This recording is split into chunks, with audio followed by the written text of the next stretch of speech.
Untuk orang yang dah banyak memberi tuan-puan, dah banyak menolong, dia sakit kalau orang buat macam tu. Sakit.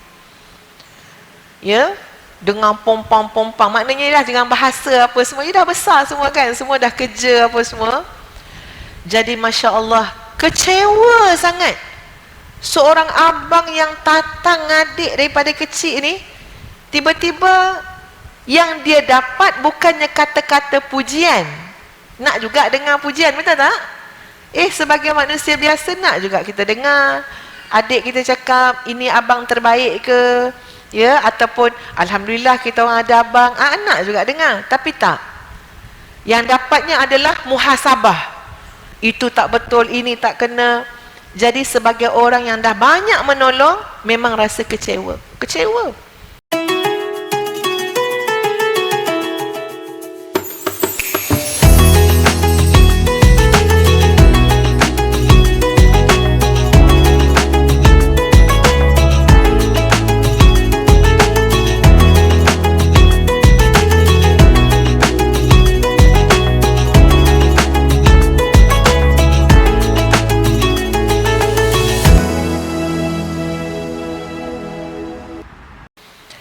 Ustaz nak kongsi satu cerita tuan-puan.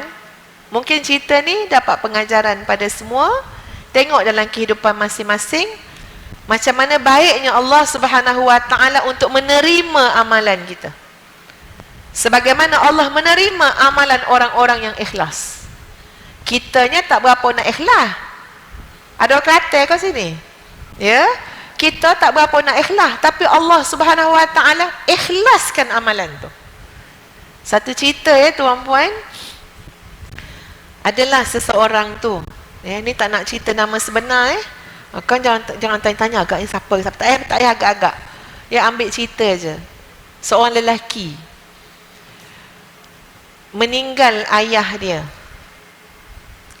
Ayah dia tak meninggal lagi, ayah dia dah sakit masa tu, so dia sambung belajar tuan-puan sekalian.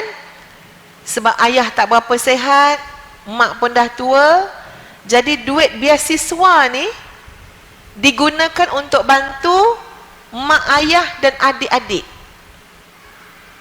Jadi duit beasiswa ni betul-betul ambil sikit je untuk makan, minum, bayar sewa rumah. Yang lain hantar ke kampung.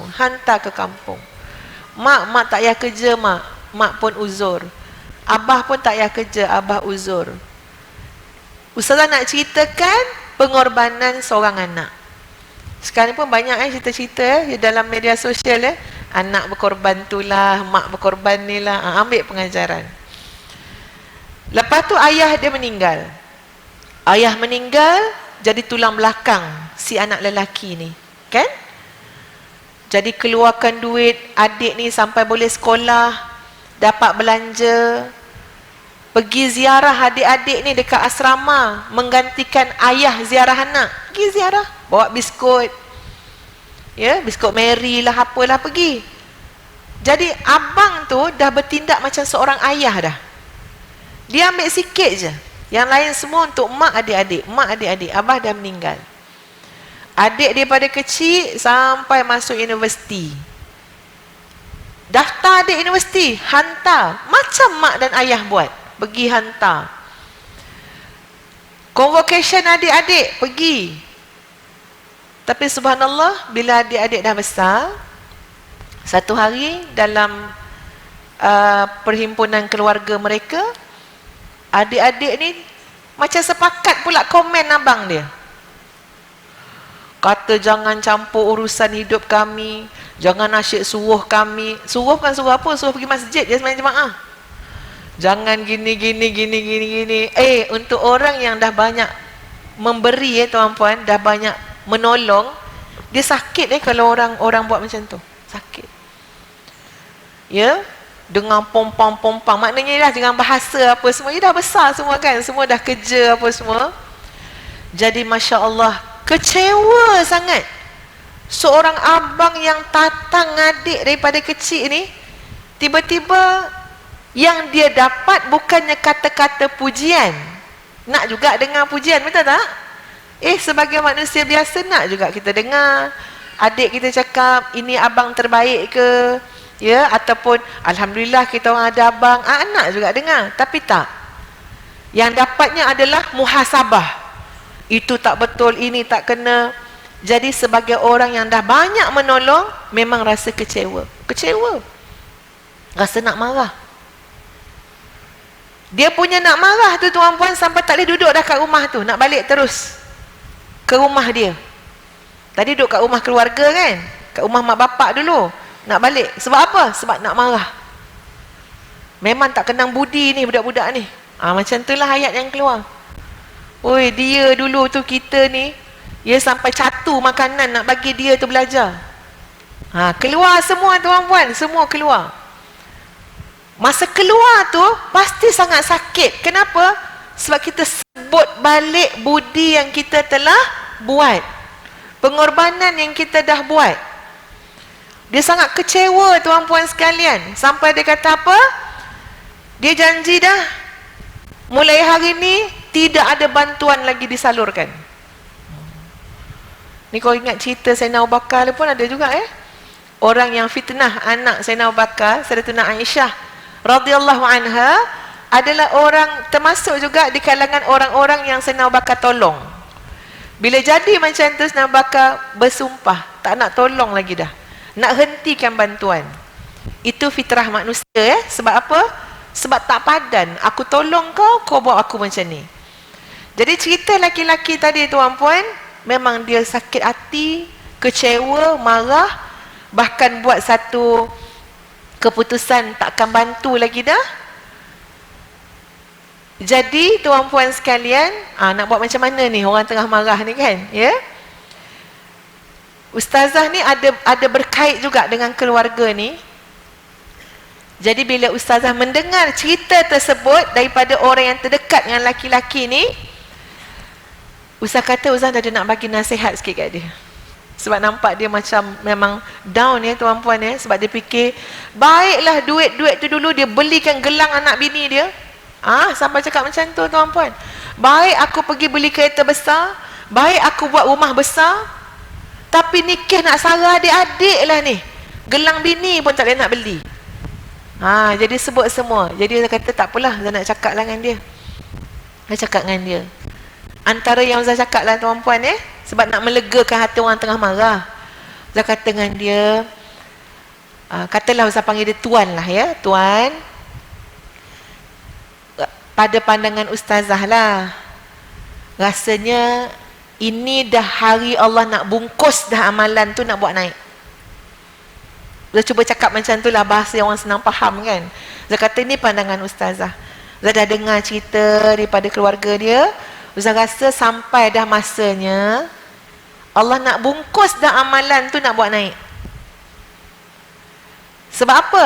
Masing-masing dah besar, dah kerja, dah tak payah tolong lagi dah, ya. Tapi bila nak bungkus amalan, nak bawa naik ni, dia tak selesai kalau tak ikhlas. Betul tak tuan-puan? Kalau tak Allah campak balik amalan tu. Ni sekarang dah cantik dah ni, tuan dah buat itu, dah buat ini, berkorban, bersabar, membantu adik-adik, bantu ayah, bantu mak, hebat. Tapi kalau tuan minta dibalas oleh adik-adik tu pun tak memadai balasan dia. Betul tak tuan-puan? Semua kebaikan yang kita buat, kalau kita nak orang balas dengan cakap ustazah, tak berbaloi tuan-puan, tak berbaloi. Tuan-puan rasa sebagai isteri, balasan apa yang berbaloi dengan semua yang puan-puan dah buat sebagai isteri, sebagai ibu, melahirkan dan sebagainya.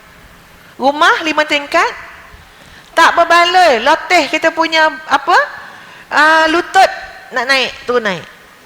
Lama-lama duduk rumah bawah juga, bilik bawah. Duit 1 bilion, tak berbaloi. Penat jaga duit banyak ni pun. Ya, yang sikit ni pun puas pegang beg dah. Sekejap tengok zip, sekejap tengok zip. Bukan banyak pun, bukan ada 1 bilion dalam tu. Ni kan jaga 1 bilion. Jadi saya kata dengan dia, saya cakap apa dia? Tuan, kalau adik-adik semata-mata nak balas, tak berbaloi tuan. Semua yang kita buat nak dibalas oleh Allah Subhanahu wa ta'ala. Tapi syarat penting untuk Allah terima apa dia? Memang kamu buat itu untuk aku yang balas. Memang kamu buat tu untuk aku yang terima, baru Allah terima. Tapi kalau kamu harap balasan-balasan orang lain bukan balasan Allah, itu tak ada urusan dengan Allah. Itu macam pelik tuan-puan. Kita tak buat kerana orang tu, contohnya kan, tiba-tiba kita minta gaji kat dia, kan bos kita orang lain. Betul tak tuan-puan? Bos kita syarikat A, kita pergi syarikat B minta balasan. Apa kena-mengena? Kamu kan kerja dengan dia, kamu kan mengharap dia, kamu kan ada urusan dengan dia. Itu analogi yang kita kena faham. Jadi saya cakap dengan tuan tu, tuan, ini Allah nak angkat dah ni, saya rasa macam tu lah. Bungkus, nak angkat, tapi nak angkat tu kena dibersihkan. Jadi dibersihkan tu dengan cara apa? Kamu rasa sakitnya bila orang menolak pemberian kamu ataupun membalas pemberian kamu dengan cara yang tak cukup baik pada pandangan kamu, maka bayangkan kalau nanti dekat akhirat, sebesar-besar yang kamu dah buat, lama tempoh yang kamu dah buat, di hadapan Allah, Allah tolak. Allah kata, kamu tidak buat kerana aku. Jadi hari ni Allah bagi sakit pada tuan dengan perbuatan manusia, ia adalah satu bentuk pertolongan Allah Subhanahu wa ta'ala untuk mengikhlaskan segala jasa baik yang tuan dah buat pada mak tuan, pada ayah tuan, pada adik-beradik tuan. Maka biarlah rasa sakit yang tuan tanggung ni, tuan alih kepada apa dia? Istighfar kepada Allah. Kalau ada salah silap dalam segala sumbangan yang kita buat, biar Allah bersihkan, Allah ampunkan, dan bulat hati kita menyerahkan segala apa yang pernah kita buat pada keluarga kita, biar diterima oleh Allah Subhanahu wa ta'ala. Resmi manusia memang macam tu, ya. Dia kadang-kadang kita rasa macam tak menghargai, tapi adalah, ya, adalah fasa-fasa manusia ni. Ada hari dia elok, ada hari dia tak elok. Kita tak berurusan dengan manusia, tuan-puan. Ya, hati kita ni banyak berurusan dengan Allah Subhanahu wa ta'ala, dan alhamdulillah nasihat itu menenangkan dia. Akhirnya dia nampak, Masya Allah, ya Ustazah, ya, Allah memang nak, Allah nak terima dah ni. Saya pun dah tak ada urusan dengan adik-beradik, semua dah besar dah apa dah. Tapi kita takut hujung dia tu masa hari nak angkat tu tak cantik. Kita marah, kita ungkit, kita ini. Jadi kena dapat nasihat.